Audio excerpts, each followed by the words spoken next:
বছরের মেয়েটা ফ্ল্যাটে ফ্ল্যাটে প্রতিযোগিতা করে, বাল্য প্রতিযোগিতা বলে ওদেরকে কেউ আটকায় না। আটকাইতে মনে চায় কখন? সকাল বিকাল। হ্যাঁ, ভারতের দাদাবাবু অমর্ত্য সেন, দুনিয়া বিখ্যাত অর্থনীতিবিদ, যেই গবেষণার জন্য তিনি নোবেল প্রাইজের জন্য বিবেচিত হয়েছিলেন, সচেতন সমাজ নিশ্চয়ই জানেন। তিনি বলেছিলেন একটা কথা, সেটা হচ্ছে মানুষ বাড়লে খাদ্যের অভাব হয়, এই কথা ভুল। মানুষ বাড়লে খাদ্যের অভাব হয়, এই কথা ভুল। বরং সুষ্ঠু বন্টনের সমস্যার কারণে খাদ্যের অভাব হয়। যেমন একটা ছোট্ট উদাহরণ দিই। 5ই আগস্ট যখন লেডি ফেরাউন পালায় গেল, কোন ফেরাউন? চুলওয়ালা ফেরাউন। ও যখন পালায় গেল, তো ভারতে বাংলাদেশের মাখন যাওয়ার পাইপটা তো বন্ধ হয়ে গেছে। এখন ভারতীয়রা এমন খেপা খেপছে, খালি দেয়, হুমকি দেয়, পেঁয়াজ দেবো না, বাংলাদেশকে পেঁয়াজ দেবো না। আমি কই দিস না, আমরা আপাই শিখায় গেছে পেঁয়াজ ছাড়াও তরকারি রান্না করা যায়। আপার রেসিপি আমরা ভুলি নাই, বলাবেন কথা বস্তা।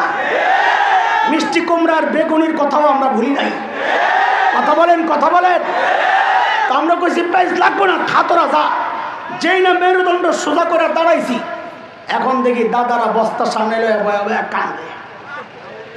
কি খবর দাদা?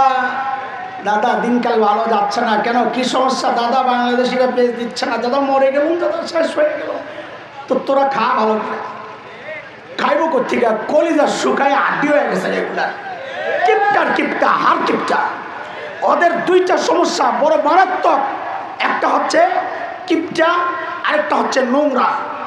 আমরা এই জন্য মাঝে মধ্যে জিততে বলি, যখন দেখছিলাম সীমান্তে খালি ভেসকি মারে ঢুকে দেবো, আমি কয়ে বেটা বাংলাদেশে ঢুকার আগে, বাংলাদেশ দখল করার আগে আগে নিজেদের হাঁটার জায়গা ঠিক করে আয়। এখনো রাস্তাঘাটে হাইকা বেড়ায়, বিশ্বাস করেন না। আরে আমরা যখন দেওবন্দ যাচ্ছিলাম লম্বা সফর ট্রেনে, আমি যেই ট্রেনে গেছি একটু লেট ছিল, 36 ঘন্টা।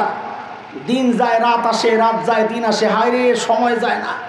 সকাল হইলেই জানালার কাছে যাইতাম নতুন এলাকা দেখার জন্য। কেমন মাঝে মধ্যে দৃশ্য একটা দেখে বিব্রত চোখ মুখ ফিরে লইতাম। কেন? রেল লাইনের পাশে লাইন ধইরা জুয়ান বুড়া, নারী পুরুষ, গুড়া গাড়া সব ফ্যামিলি প্যাকেজ আর কি। চিকুন বোতল একটা লইয়া চুপচাপ বইয়া থাকে, কাম সারতেছে। হ্যাঁ, মহিলারা একটু ভদ্র, ওই যে মুখের উপর দিয়া কাপড়টা টাইনা, পর্দা চেহারা দেখলে সরব, সামনে দিয়ে টাইনা, পিছন দিয়া খালি কাম সারতেছে। ওরা বলে আমার দেশ দখল করব। আরে আমি বলি ঢুকে যা। আরে সাহস করে ঢুকে যা, খেলা হবে, খেলতে চাই। ছোটবেলা থেকে যেই জিহাদি চেতনা লালন করছি, তোরা না ঢুকলে সেটা প্রয়োগের বাস্তবায়নের সুযোগ তো পাচ্ছি না। ঢুকে যা। খোদার কসম খায় বলি, আমার দেশকে দখল করবি ঘোড়ার ডিম বেটা। আমরা তো স্বপ্ন দেখি খুব শিগগির ইনশাআল্লাহ দিল্লির লালকেল্লায় আবারও কালিমার পতাকা পথ করবে ইনশাআল্লাহ, পথ করবে ইনশাআল্লাহ।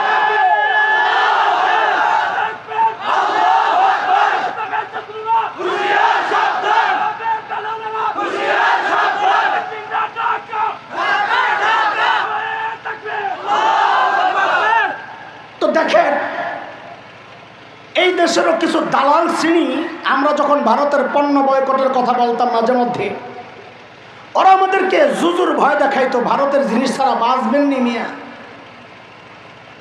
ভারতের পেজ যতদিন আসছে 100 টাকার নিচে পেজ খাই নাই, আমগো পেজ থাকা সত্ত্বেও। অথচ এখন ভারতের পেজ নাই, পেজের কেজি 30 টাকা। কথা বল। হ্যাঁ, তার মানে কি? সুষ্ঠু বন্টনের সমস্যার কারণে, মাঝখানে মধ্যভোগীদের কারসাজির কারণে পেঁয়াজের দাম বাড়ত। আসলে পেঁয়াজ আল্লাহ যা দিয়েছেন এই দেশের মানুষের জন্য এটা যথেষ্ট ছিল। কথা বলেন না? মানুষ বাড়লে খাদ্যের অভাব হয় না। ডক্টর অমর্ত্য সেন অনেক দলিল আনছেন, তার মধ্যে একটা কথা আমার বড় ভালো লেগেছে, সেটা কি শোনেন। তিনি বলেছেন একজন মানুষ বাড়ে তো খাওয়ার মুখ বাড়ে কয়টা? কথা বলেন, একজন মানুষের মুখ কয়টা? খায় কয় দিক দিয়া? কয় দিক দিয়া? একদিক দিয়া, এক মুখে খায়। মানুষ বাড়ছে, খাদ্যের মুখ বাড়ছে, খাবারের মুখ বাড়ছে একটা, অথচ তার কর্ম হাত বাড়ছে 2টা। কামান না 2 জন, খাওয়িন না 1 জন, তো অভাব কেন হবে? বুঝে আসছে না কথা? এগুলা সব জুজুর ভয় দেখায়া শয়তান আমাদেরকে দিয়া ওই হারাম কাজটা করানোর জন্য এখন আর জন্ম নিয়ন্ত্রণ কয় না, নতুন নাম দিছে, সেই নামের নাম সুখী সংসার। নাউজুবিল্লাহ মিন যালিক। আচ্ছা শোন, অনেক জুয়ান পোলাপাইন দেখা যাচ্ছে যারা বিয়ে করস নাই, তোদের পক্ষে একটা কথা বলতে চাই, যদি তোদের আগ্রহ থাকে তাহলে জোরে সোরে বলবি। বলবো কিনা, কারণ বুড়ারা খেপতে পারে। তোরা আমার পক্ষে থাকলে বুড়ারা ডরে কিছু কইব না, বলবো। এই আওয়াজে যেই বুড়ারা বয়ে রয়েছে এই আওয়াজে আমি আগামী না, বলবো। আরো জোরে কও।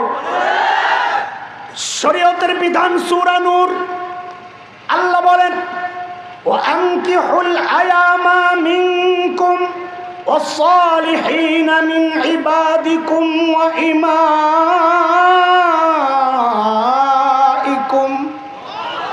إن يكونوا فقراء يغنيهم الله من فضله والله واسع عليم। আল্লাহ অভিভাবকদেরকে বলছেন, ছেলে মেয়ে যদি উপযুক্ত হয়ে যায় দেরি না করে ওদেরকে বিয়ে করায় দাও, বিয়ে করায় দাও। বলে হুজুর এমনি তো সামলাইতে পারি না, আবার দিতেছেন উস্কানি। আমি বলি বাবা সামলানোর দরকার কি, বিয়া করায় দেন না। তো বুড়া মনে মনে করব খাওয়াইবা তুমি মৌলবি, আমি বিয়া করাবো। আপনি যেই কথা বলতে পারেন আল্লাহ জানেন, আর জানেন বলি আল্লাহর সাথে সাথে বলছেন এর শুনো শুনো, খানার চিন্তা তুমি করবা না। কেন?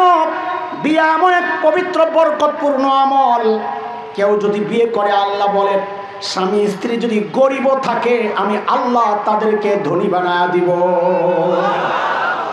শয়তান কয় না রে মৌলবীকে এই কথা শোনা যাবে না, তোরা শুনিস না, তাড়াতাড়ি বিয়ে করে সংসার কেমনে করবো, মাইয়ার আনতে পারবো, পোলা কামাইতে পারবো। শয়তান অভিভাবক মাথার মধ্যে খালি যায় এগুলা বুঝায়। আমি জানি আপনারা মনে মনে করতেছেন হুজুর সব খালি শয়তানের কান্দে চাপাইয়া দেন, বিয়া দেরি করলে শয়তানের কি লাভ? বাজার বিয়া যত দেরি করা হবে জিনা তত ছড়ায়া যাবে সমাজে। শয়তান দেখছে হুজুররা যেমনি বুঝাইতেছে পোলাবানের বিয়া শাদী তো আর আটকানো যাইব না। কয় এখন কি করার উপদেশটা ডাক দিছে সব, তোরা কই রে? জি বস। এখন কি করা? কয় বস নাম পাল্টা, হ্যাঁ সিস্টেম যেটা, প্যাকেট পাল্টান। নতুন প্যাকেটের কি নাম দেওয়া যায়? তো উপদেষ্টারা পরামর্শ দিছে বাল্য বিয়ে। কি বিয়ে? এখন মানুষের মাথায় ঢুকছে বাল্য বিয়ে, বলবেন কষি কাঁচা এগো কি বিয়ে হয়। দেখেন আসলে ওদের টার্গেট হচ্ছে ইসলাম। কেন? একটু শোনেন। কয়েক বছর আগে, আমি 5 বছর হবে, বগুড়ায় এই ছোট্ট বাচ্চাদের বিয়ে হচ্ছে। ছোট্ট বলতে শরীয়তের ছোট্ট না, সরকারি আইনের যে বয়স ওই হিসাবে ছোট্ট। বিয়ে হচ্ছে, সব ঠিক, মজলিস বসে গেছে বিয়ার। ভালো করে বুঝলেন হামলাটা হচ্ছে কোথায়, সূক্ষ্ম বিষয়গুলো বুঝতে হবে। আমি আপনাদেরকে জিজ্ঞেস করি বিয়ে করছে কারা? বলেন ছেলে মেয়ে, আমার সাথে বলেন বিয়ে করছে কারা? করাচ্ছে কে? বাবা মা। বলেন সহজে বলেন, করাচ্ছে কে? আবার বলেন বিয়ে করছে কারা? করাচ্ছে কারা? বয়স বাড়াইয়া সরকারি নথিভুক্ত করবে কাজী, কাজীও হাজির, বাবা মাও হাজির, ছেলে মেয়েও হাজির। আর আসেনি কিছু বাকি? এখন আরেকজন লাগবো না? আরেকজন লাগবো না? কার লাগবো? হুজুর মুন্সি লাগবো কবুল পড়াইতে, খুতবা দিতে। তো বাপে কয় রে আমগো মসজিদের ইমাম সাহেবের খবর দিয়ে বিয়া পড়াইতে। পড়ায় যায় কইছে হুজুর বাসায় আব্বা এক দাওয়াত দিছে, বিয়া পড়াইতে। ইমাম সাহেব চিন্তা করছে আল্লাহ আল্লাহ আমার ডাক্তার শুনছে, বিকালের বাজারের টাকা ছিল না, তাড়াতাড়ি জামাটা গায়ে দিয়া পান্ডা মোহ দিয়া দিছে দৌড়। যাই খালি বিয়ার মজলিসে বসছে, কে জানি পুলিশে খবর দিছে ওই বাড়িতে বাল্য বিয়ে হচ্ছে। পুলিশের আর কানকি সাথে সাথে হাজির, সাথে সাথে হাজির। হাজির হয়ে পুলিশ কি কাজটা করেছে সেটা হলো বুঝার বিষয় দোস্ত। পুলিশ আইসা গ্রেফতার করেছে ইমামকে। কাকে? বলেন কাকে? আবার জবাব দেন। বিয়ে করছে কারা? করাচ্ছে কারা? সরকারি নথিভুক্ত করছে কে? পুলিশ ধরলো না ছেলে মেয়েকে, পুলিশ ধরলো না বাবা মাকে, পুলিশ ধরলো না কাজীকে, পুলিশ ধরলো ইমামকে। কেন? ওদের টার্গেট ইসলাম। অথচ এই 14 বছরের মেয়েটা প্রেমিকের হাত ধরে পার্কে পার্কে ঘুরে বাল্য প্রেম বলে ওদেরকে কেউ আটকায় না। এই 14 বছরের মেয়েটা ফ্ল্যাটে ফ্ল্যাটে প্রতিযোগিতা করে বাল্য প্রতিযোগিতা বলে ওদেরকে কেউ আটকায় না। আটকাইতে মনে চায় কখন? যখন শরীয়ত মাইনা আল্লাহর হুকুম মাইনা বিয়ে করতে যায়, তখন ওদের আটকাইতে মনে চায়। কেন? ওদের টার্গেট হচ্ছে ইসলাম। কথা ঠিক কিনা বলেন? কয়টা বুঝাইবো আপনার?